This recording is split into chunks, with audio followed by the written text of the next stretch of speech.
everyone. My name's Leah. I'm a research associate from the University of Portsmouth, so right down the other side of the country. I'm going to start today by telling you a little story. And this is one of many poo stories I'm probably going to tell today. So I'll tell you about a time when I was around 23, I think, and I was working in a care home and I was with a colleague, and we were supporting one individual who had a very upset stomach, and unfortunately she had diarrhea. And she was in her bed, and myself and my colleague were helping her to get changed, and she was very distressed and very uncomfortable. So we were trying to make sure she was okay and changing her bedding and changing her pants. And she was wearing these net pants, which I'm sure everyone in this room is quite familiar with. So as we were getting her changed, and I was just trying to pull these net pants down, they got stuck on something. I literally, to this day, do not know what. I was giving them a bit of a tug, when all of a sudden they released, splattered me all over the face with lovely fresh diarrhea. Even better, I was mid-word, so my mouth was open. So we were halfway through supporting this really, really distressed, really upset lady who had really upset stomach. She was really poorly, really not feeling well, really embarrassed. And I had poo in my mouth, all over my face. And I was there and I had that split second of, oh my God, what do I do? What do I do now? So that's the introduction to me. And what button do I press? This one. So as you may have guessed, my background is as a care assistant. I worked as a care assistant, senior carer, and eventually was a dementia unit manager. And as you may guess by my story and the title of my talk today, I'm quite interested in poo.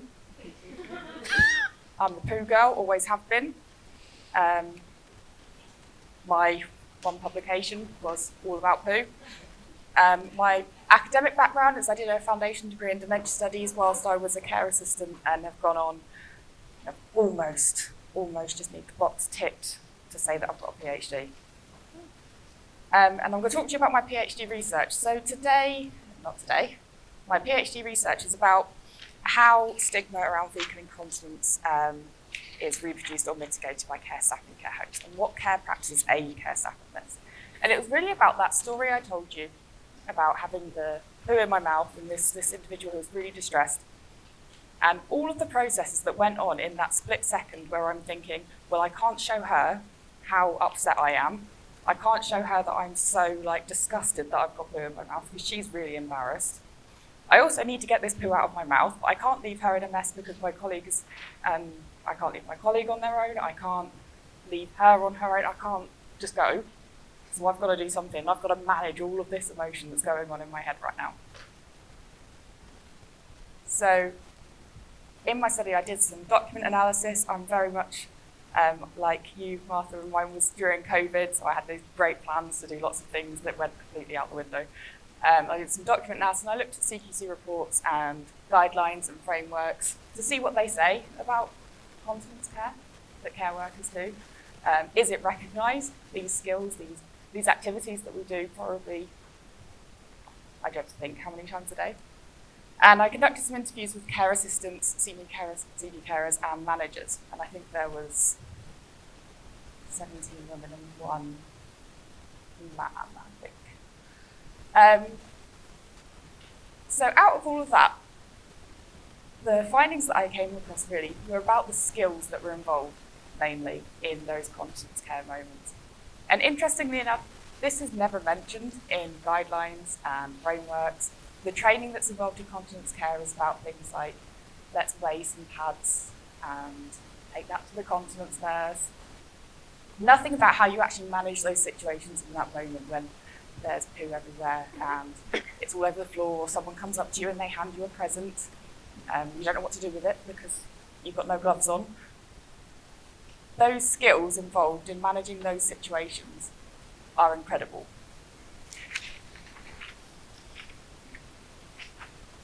You need to work on your communication. You have to have good communication skills to talk to your colleagues, to communicate with the person you're supporting. You have to physically manage the pad. This example that the participant was talking about here was about those wraparound pads.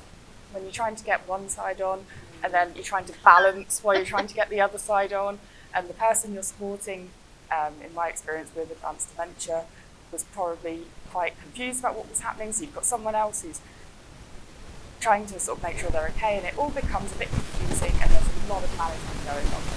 You've got to have that physically managing the continence aid. You've got to have the spatial awareness to know what's going on around you, and sometimes, again, so from my experience, people with advanced dementias, potentially having space around you so you can back away if that person becomes distressed.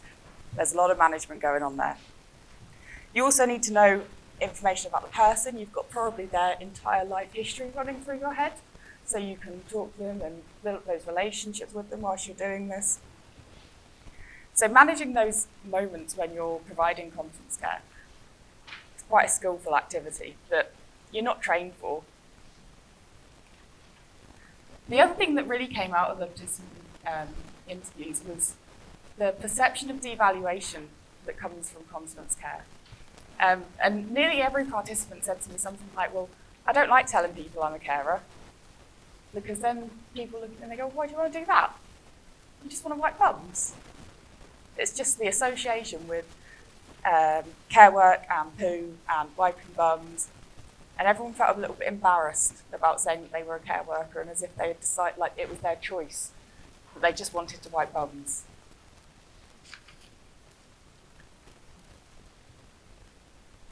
And then finally, what I've called solidifying the line. And it became really evident in the interviews, was that the ability to manage those situations where you've got poo everywhere, that's what made carers. If you couldn't do that, you couldn't be a carer. That was the qualifying characteristic, that if you can't do that, and you can see this last quote here, one of the managers saying, well, I'll be getting the phone out in the staff room and I'll go, okay, there's a job at Tesco. If you can't deal with the poo, you need to go to Tesco. And I think one of the quotes was something along the lines of, it's just not useful. You have to be able to manage those situations. So what? We all know that we deal with poo. I'm not telling you anything you don't already know. Poo is actually, I've just turned that off by accident. Yep. Poo is really important for the daily job that we do, and not even for what it is, but for what it means. And it's because it's a demonstration of all of those really crucial skills that are often not picked up anywhere else. When you're supporting someone with continence care and with those poo, you're managing your own emotions, you're managing your team, you're communicating with your team, you're supporting that person through what is probably a very difficult and embarrassing moment. So there was something else I was going to say then that's completely gone out of my head. So there's a dynamic skill set that's involved in supporting individuals with continence. And actually that first exposure to continence care is often really shocking, and often you're not prepared for it. It's particularly discouraging for new members of staff, because we become quite desensitised to it over time, and we say, that's just part of the job, but the new person coming in doesn't necessarily have that desensitisation. We get to bond with the people we're supporting through incontinence, and I've always used the example of presence, and there was this one fantastic quote, which I thought I'd put on the slide, but apparently not, was about how a participant was telling me about how one individual they were supporting took the time to roll their feces into lots of little balls and put them in the Malteser box and then bring them over. And that might sound silly, but actually the way the participant described it was that this person took the time.